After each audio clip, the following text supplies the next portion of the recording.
"Don't come to Aspen," my mother-in-law said. "We'll pretend you don't exist." She didn't expect. I didn't fight. Didn't beg. I just canceled the transfers, unpacked my bag, and waited. 3 days later, her golden girl, the one they replaced me with, saw my photo. She turned pale. And everything they built started to crack. I had the green sweater folded, the one with gold buttons. Quiet, festive. My bag was by the door. The gifts were wrapped. And the transfer? Already scheduled. Mortgage help. Utilities. Their car maintenance fund. I always handled things quietly, efficiently. They called it being cold. Until I was told not to come. Not even for Christmas. Not even to Aspen, the one place they said was just family. Apparently, I wasn't that. She said it like she was being gentle. Like it was a soft favor. "We'll pretend you don't exist." As if I hadn't paid their bills. Fixed their roof. Covered their son's debt. I felt it, sharp, quiet. But I didn't scream. I smiled. And made one decision. They'd feel what silence really costs. I used to think I had done everything right. I wasn't flashy. I wasn't loud. I didn't argue at Sunday brunch or make scenes during holidays. I showed up early. Stayed late. Cleaned up without being asked. Smiled when they told the same stories for the 5th year in a row. Laughed when they joked about how uptight I was, how I worked too much, how I should let loose like Zach's girlfriends always seem to. Back then, I thought I was earning my place. Lucas, my husband, is the oldest. The dependable one. At least that's what his mother says, usually right before reminding him to call more often. When we got married, she threw a beautiful garden reception. I thought it meant she liked me. Turns out, she just likes events. From the beginning, I knew I didn't quite fit their aesthetic. They're the kind of family that hosts oyster nights and wine tastings for no reason. They send newsletters with family updates like they're running a brand. Veronica, my mother-in-law, used to be in PR.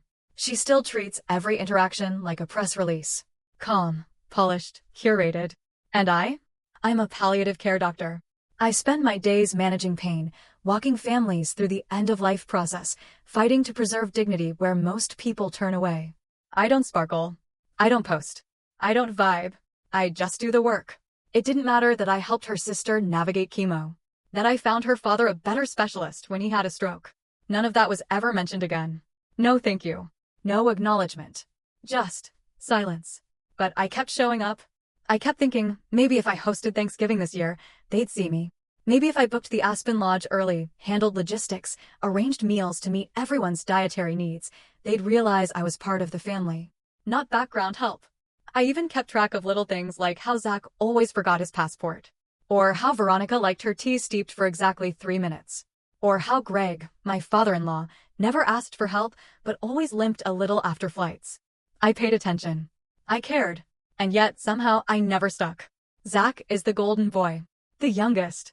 The creative. He drops jobs like hobbies, dates women with big personalities and bigger social followings. Every time he brings someone new, they fall in love with her instantly. She's so fun, Veronica would say, even after a week. Such light energy. Light. That word again. I once overheard her telling Lucas, "Monica's very capable. But she's intense." And maybe I am. Maybe being the person people rely on makes you seem a little serious. Maybe not talking over everyone at the table makes you forgettable. Maybe being the one who picks up slack, never complains, never makes things about herself. Maybe that makes you disappear. But I kept doing it. Every holiday. Every dinner. Every time someone got sick, or overwhelmed, or ran out of money, there I was. Quiet. Reliable. Present. I didn't do it for praise. I didn't even expect gratitude.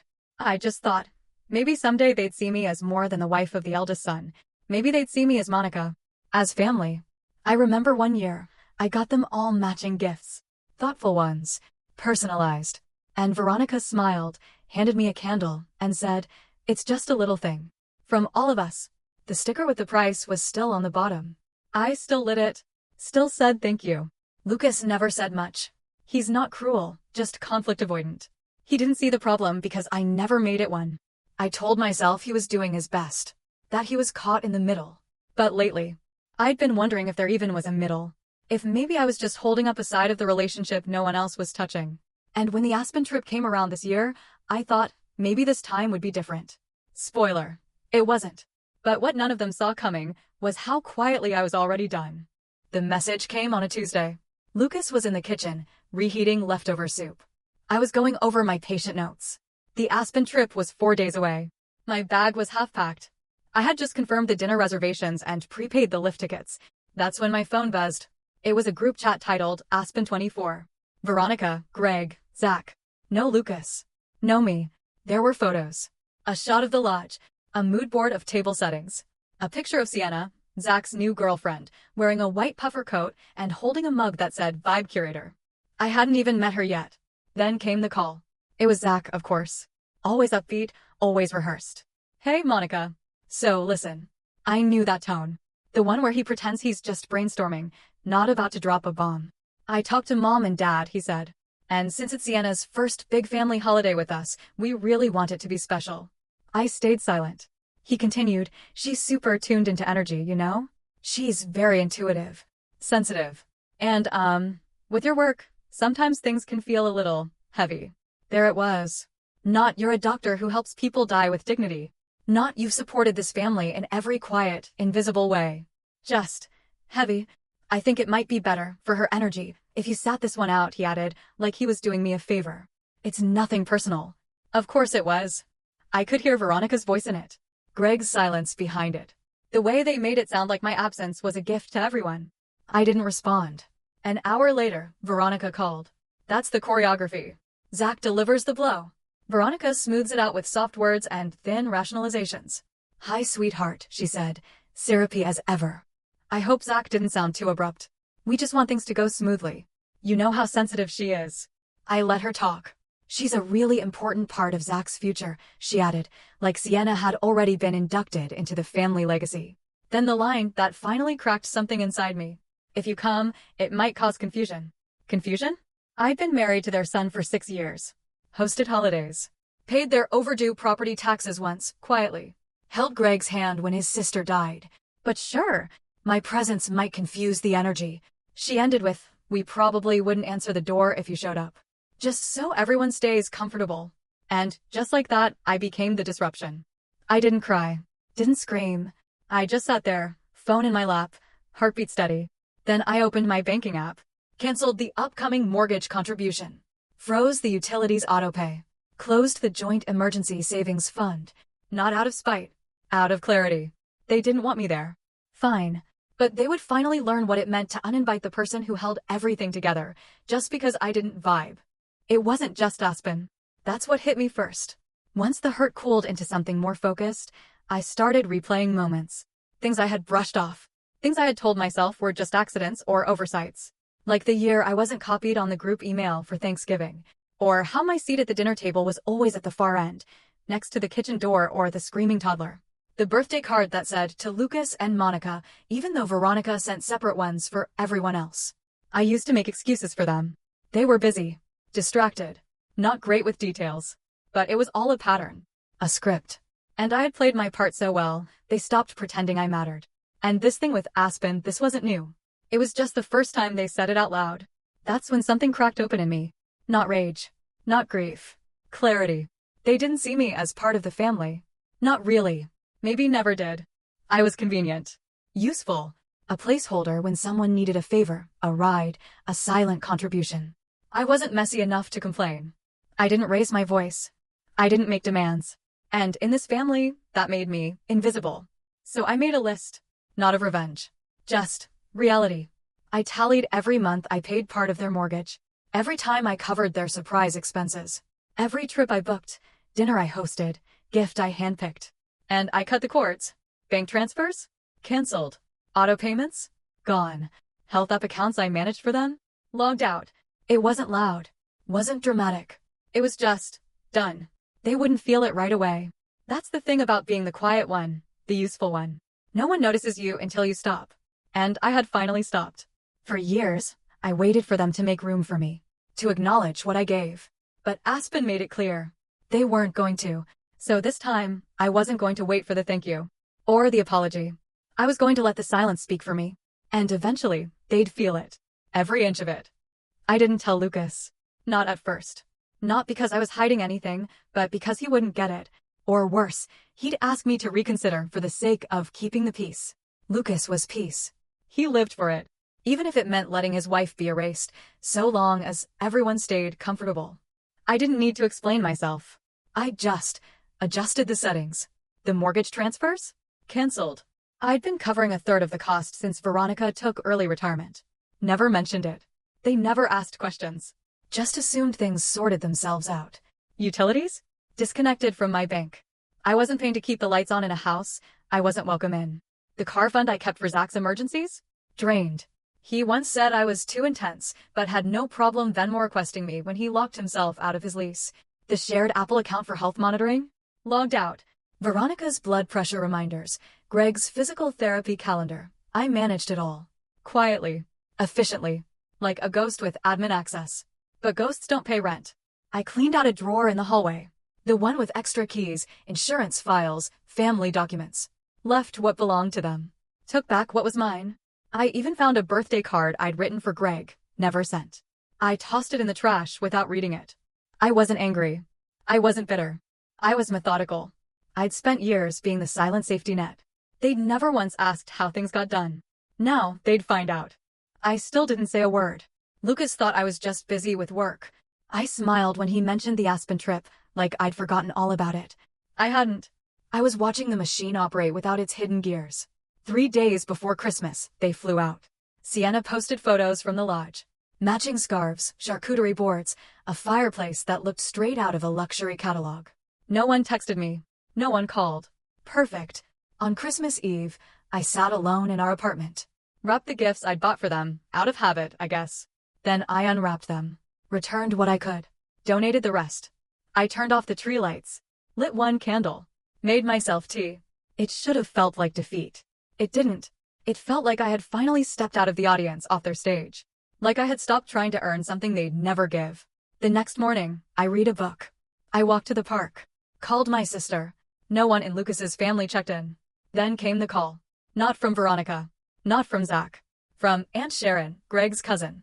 The one who still sent handwritten cards. Her voice was low. Uneasy. What happened yesterday? She asked. I paused.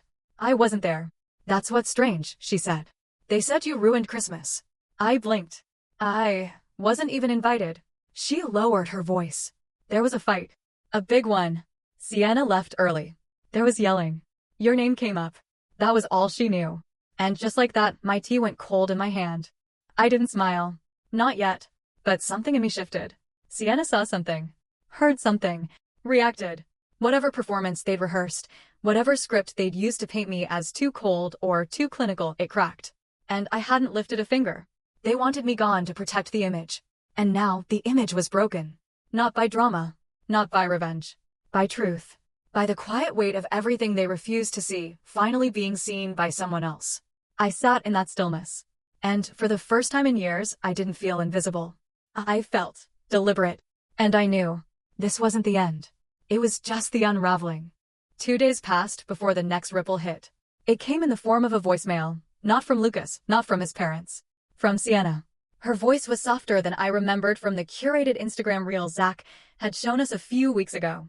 No filters now. Just breath, hesitancy, and something else, grit. Hi. I'm sorry to reach out like this, she said. I got your number from Aunt Sharon. I hope that's okay. There was a pause. A long one. I didn't know who you were. Not really. But I recognized your photo. You treated my grandmother, Alma, years ago. You sat with her when she was scared. You didn't give up on her. She still talks about you. Says you told her she wasn't done yet. I stopped breathing for a second. I didn't know what they were saying about you. But I couldn't sit there and pretend it was okay. I left because I couldn't unsee it. I just wanted you to know that. That was all. No request. No apology on their behalf. No grand gesture. Just a witness. A woman who saw the story behind the silence and decided not to play along. I listened to it twice. Then again. Then once more, sitting at the kitchen table with my knees pulled up and a tea towel clutched in my hand like armor. I didn't cry because I was hurt. I cried because for once, someone saw me without being told how to see me. And that did something I hadn't expected. It soothed a part of me I'd long stopped tending. But of course, the silence didn't last. That same night, Veronica called. I didn't answer. Then she texted. We need to talk. There's been a misunderstanding.